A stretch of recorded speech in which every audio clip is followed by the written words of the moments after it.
Welcome back. All right, so continuing my look at teams who were eliminated in the playoffs in 2025, as I'm going step by step through the teams who lost in the first round, going in alphabetical order. So we're up to Montreal, and the Montreal Canadiens were a team that weren't expected to be here, and at points during the regular season, it didn't look like they would be. At other points, they looked like they could play really, really well in the playoffs. Well, they get to the playoffs, they lose in the first round in 5 games against a more experienced Washington team. Now, the jump this year is a pretty dramatic one. Last season, they were 30, 36, and 16 for 76 points. This year, 40, 31, and 11 for 91 points. So they make the playoffs. They're the number 2 wild card. They did get eliminated in the first round, but I think this experience is going to be good. And general manager Kent Hughes agreeing. He thinks that this experience is going to be important for these players going forward. And no more so than Nick Suzuki. Suzuki, one of my favorite players in the National Hockey League, played all 82 games, 30 goals, 59 assists, 89 points, 90 plus points next year. I think that's possible. In the playoffs, he just had the 2 goals in 5 games against Washington. Cole Caulfield, 37 goals, 33 assists, 70 points in 82 games. Not too shabby. 40 goal season next year, maybe. He had 3 goals and an assist for 4 points in that first round series against Washington. Hudson had a remarkable season and a historic season, and so he's very likely to win the Calder Trophy, and then the Norris Trophy, I think eventually will be his as well. 82 games, 6 goals, 60 assists for 66 points. It is year 1, and in the playoffs, 5 assists in 5 games. Yes, people will talk about the defensive. Oh, defensively, he's not fantastic. No, he's not fantastic defensively. He's also young and he's learning. A lot of defensemen have come in and struggled defensively. It's part and parcel of learning at the NHL level for defensemen. And I think Hudson's going to be fantastic for a long time. Slavkovsky didn't have that big jump that we had expected from him this year. 79 games, 18 goals, 33 assists, 51 points. Still productive, yes. Is there another gear for him to get to? I think also yes. In the playoffs, he had 2 goals in 5 games. So they're going to be looking for a little more from Slavkovsky, especially with the contract that he has with this team. Laine. I wanted to talk about Laine because Laine, red hot, ice cold, red hot, ice cold. It continues to be the case with him. Plays 52 games, 20 goals, 13 assists, 33 points. In the playoffs, he played 2 games before getting hurt. He had 1 assist as well. You're never going to get with Laine that great two-way game. It's just not going to happen. He is all offense. He is a goal scorer. He has a fantastic shot. He will never be a great defensive player. So, for every time watching a Montreal broadcast, I heard about how, well, Laine needs to work on his intensity defensively. I was like, that's not a thing. He doesn't do that. He is all offense. And when he's going, he's fantastic, especially early with Montreal and all those power play goals. But yeah, when it dries up, it can get kind of ugly the other way too. And of course, when he's not producing those goals, it does make those defensive issues and miscues stand out a little bit more. Demidov does make his debut. 2 games, 1 goal, 1 assist, 2 points. So he's eligible for the Calder next year. Would I be surprised if he won it? No. In the playoffs, he added 2 assists in 5 games, and that was a great experience for him as well. I wouldn't be surprised if Demidov ends up putting up, I'd say, 55, 60 points next year. Possible. Could it be more? Sure, why not? In net, Montembeault, 31, 24, and 7, 901 save percentage. He was very good for them when they needed him to be. Dobesh, 7, 4, and 3, 909 is the save percentage for him. It did drop during the season at points, but he's a good backup. Primo got his game back with Laval, so we'll see what they decide to do for next season. Primo 2, 3, and 1 with an 836 save percentage. It was ugly. So is he going to be a goaltender that's really good at the AHL level and not good at the NHL level? Does this AHL run that he's been on, is that a precursor to a really good year next year? We shall see. But they have some questions to answer when it comes to goaltending in Montreal. Now, according to Puckpedia, they have $8.67 million in cap space July the 1st. My guess is that's including the Carey Price contract, which we know goes on LTIR. There's been some discussion in the media about whether or not Montreal might look to move that contract. Yes, you could put it on LTIR. Yes, you get that extra space, but teams would prefer to be rid of that contract.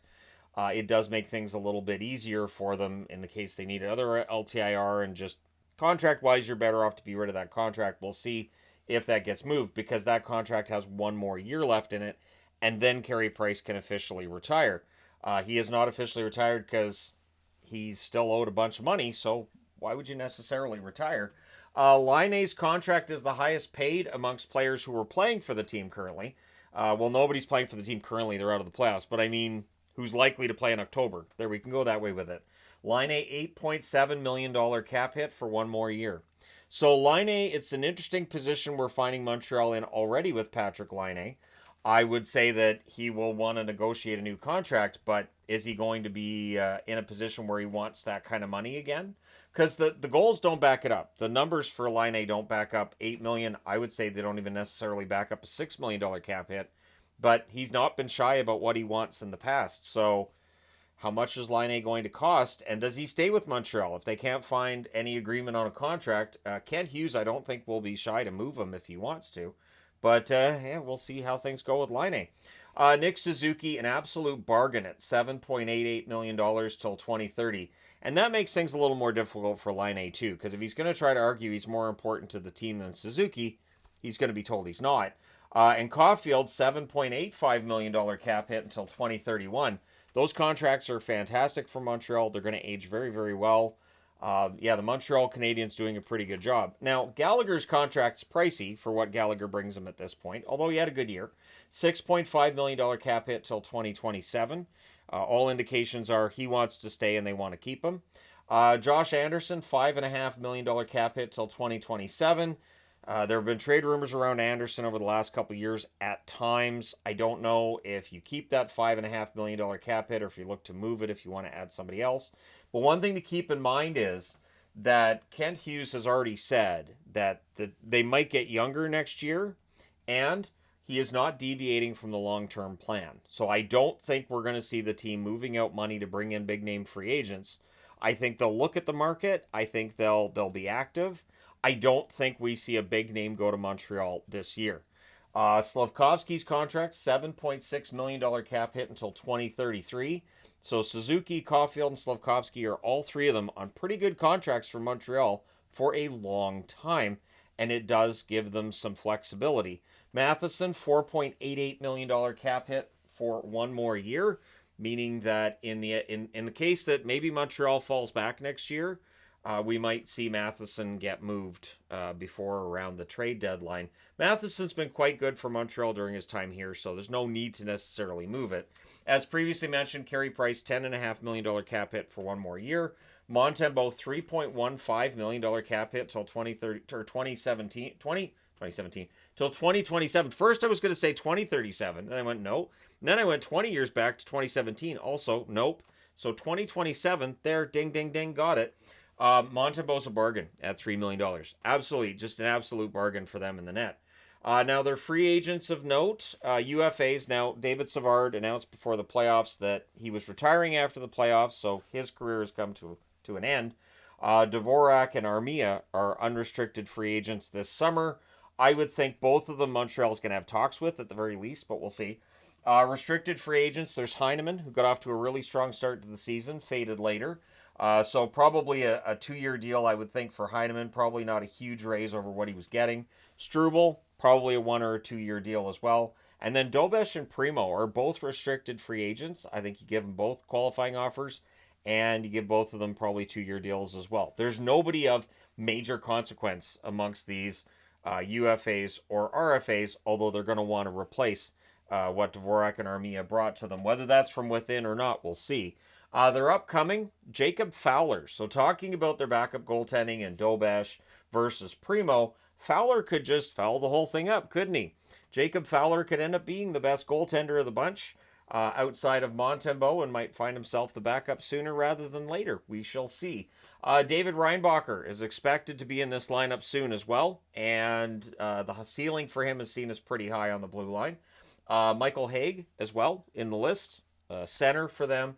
Logan Mailloux, there's some debate about his overall defensive play and whatnot, but offensively he's pretty good. And so he'll probably get a shot at the lineup next year. Joshua Roy. Yes, Josh Roy. Right winger, left winger, he plays both sides. Still waiting for him to get a regular spot with the Montreal Canadiens. Hoping it happens this season. It didn't. He did come up, though. He did play some games, so maybe. And center Owen Beck is on the list as well. There's a lot of good young players here in Montreal. And Kent Hughes has made it clear that he's not going to bring in veterans that are going to block the path for those young players. they're going to have every opportunity to make it onto the roster. Marty St. Louis done a very good job as coach, and I don't see any reason why his job would be in any danger. I think one good thing for Marty St. Louis, too, has to be that with Ken Hughes saying, look, our expectations for next year are not like really, really high. We got to the playoffs, great, but we've got a long-term plan. Tells you that the job of Marty St. Louis really in pretty safe territory. I don't think there's any danger of, even if Montreal got off to like a 3-6-1 start next year, I don't think Marty St. Louis is going anywhere. So they still have a lot of draft capital. They have 2 first-round draft picks this year. They have their own and Calgary's. While Calgary misses the playoffs, it's not an early draft pick, and it's not a fantastically deep draft, but still 2 first-round draft picks. They have 2 seconds this year, and they have 2 second-round draft picks next year. They have 3 third-round picks this year. They have 2 fourth-round draft picks this year and 2 fourth-round draft picks next year. So once again, people are going to talk about how this is a thin draft. However, having that many chances, they're lottery tickets. And if you have that many lottery tickets, the chances of striking gold in a lottery, it goes up. Sure, not a lot, but it could happen. So the Montreal Canadiens, if their amateur scouts have some information on some of these players and they can find diamonds in the rough, we may look back at this draft and say, you know what, Montreal absolutely nailed it.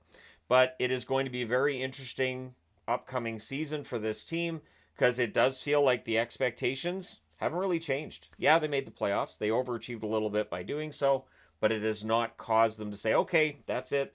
And there are GMs that do. There are GMs that when their team makes the playoffs go, hey, look, we're in the play. We've got to build ourselves up.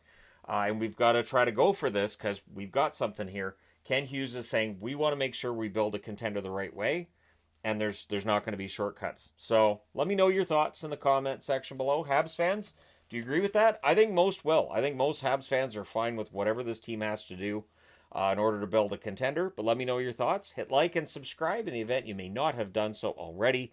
Thank you guys so much for all your support as always. I will talk to you again soon.